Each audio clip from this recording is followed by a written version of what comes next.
राधे राधे। बंधुओं, हम वृंदावन में आते हैं,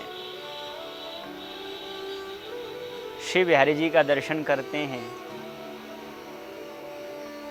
मन बड़ा प्रसन्न हो जाता है। और यदा कदा भक्तों के ऊपर श्री बिहारी जी कृपा करते रहते हैं। जैसा कि हम पहले से ही बिहारी जी की कृपा के चरित्रों को श्रवण करते आ रहे हैं, उन्हीं में से एक पावन चरित्र मैं आप सभी को श्रवण कराना चाहता हूँ। ये ज़्यादा पुरानी घटना नहीं है, कहीं आप लोग ये विचार न करें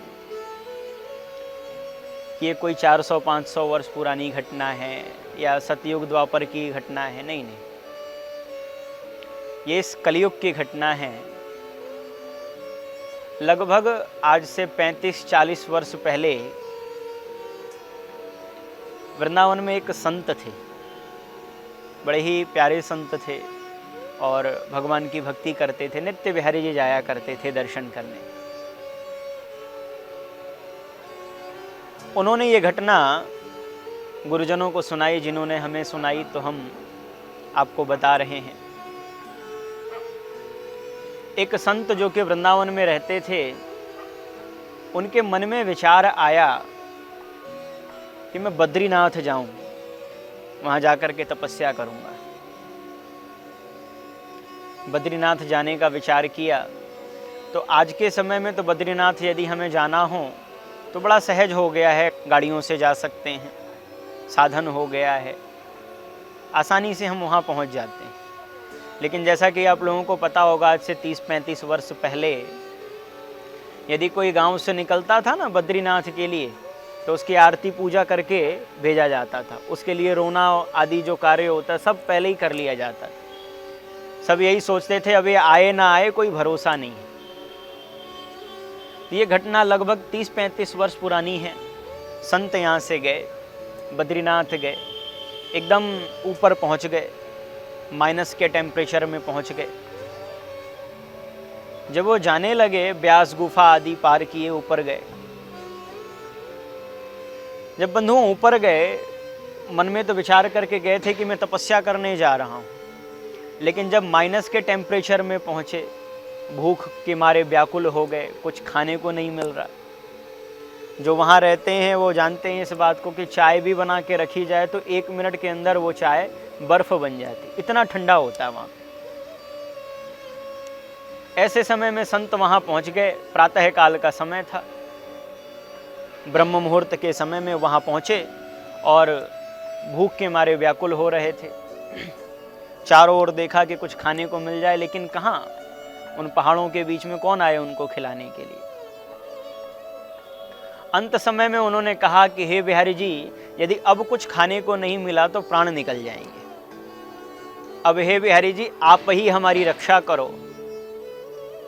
तो ध्यान दे बंधु, जिस समय भक्त ये कह देते हैं कि प्रभु हम आपके हैं, आपके अलावा कोई नहीं है, तो भगवान जरूर उसके ऊपर कृपा करते हैं। जब संत ने कहा, बोले प्रभु आपके अलावा कोई नहीं है, हे बिहारी जी आप मेरी रक्षा करें, तो संत बताते हैं एकदम सत्य घटना है बंधुओं कि 4-5 बजे का समय था सुबह के, और उस समय एक छोटा सा बालक, सांवला सा छोटा सा बालक बाल्टी लेकर के जा रहा था। उसने कहा, अरे बाबा जी तुम कहाँ जा रहे हो?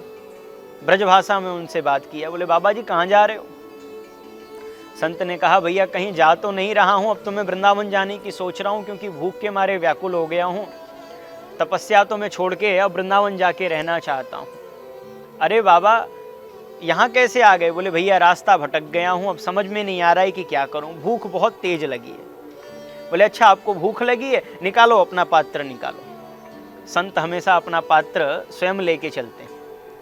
संत ने अपना पात्र निकाला तो उस बालक ने बंधुओं, उस बालक ने जो बाल्टी लेकर के जा रहा था उसमें गरम गरम हलवा बना के ले जा रहा था। उसने कहा बाबा जी ये लो, और हलवा निकाल करके बाबा का जो पात्र था पूरा भर दिया।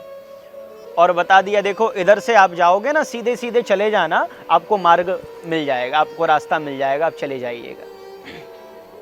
संत बड़े प्रसन्न हो गए। उस समय बुद्धि ने काम करना बंद कर दिया, क्योंकि भूख लगी थी बहुत तेज। तुरंत महाराज हलवा खाया उन्होंने। जब हलवा खा करके तृप्त हुए, चारों ओर देखने लग गए वो बालक कहाँ गया, वो बालक तो कहीं दिखाई नहीं दिया। तब संत ने विचार किया, इस माइनस के टेम्परेचर में जहाँ जल भी बर्फ बन जाता है, इस समय मुझे गरम गरम हलवा खिलाने वाला और कोई नहीं, ये केवल और केवल मेरे बिहारी जी थे। संत ने एकदम सत्य घटना सुनाई बंधुओं। ऐसे ठंडे मौसम में भी गरम गरम हलवा लेकर के खिलाए। और संत ने कहा, बोले ये बिहारी जी के होने का प्रत्यक्ष प्रमाण है, उनके अलावा कोई हो ही नहीं सकता, क्योंकि वो तो पहाड़ी क्षेत्र है, वहाँ लोग हिंदी अच्छे से नहीं बोल पाते हैं। और उस बालक ने उनसे ब्रजभाषा में बात की। तो संत बड़े प्रसन्न हो गए। जो मार्ग बिहारी जी ने दिखाया था उसी मार्ग पर चलते हुए आए और वृंदावन में आके बिहारी जी की भक्ति करी। और अंत समय में बिहारी जी के ही चरणों में उन्होंने अपने शरीर को छोड़ दिया। कहने का भाव है बंधुओं, यदि हम उनको हृदय से बुलाएंगे, यदि हम हृदय से बुलाएं, भाव से बुलाएं, वो अवश्य आएंगे। क्योंकि ठाकुर जी आपके भोग के, सामग्रियों के भूखे नहीं हैं। भगवान तो हमेशा कहते हैं, भाव का भूखा हूँ मैं, भाव ही सब सार है, और भाव से मुझको भजो तो भव से बेड़ा पार है। अगर इस भव सागर से निकलना चाहते हैं तो श्री ठाकुर जी की भक्ति भाव से कीजिए, तभी वो आपको पार लगाएंगे। राधे राधे।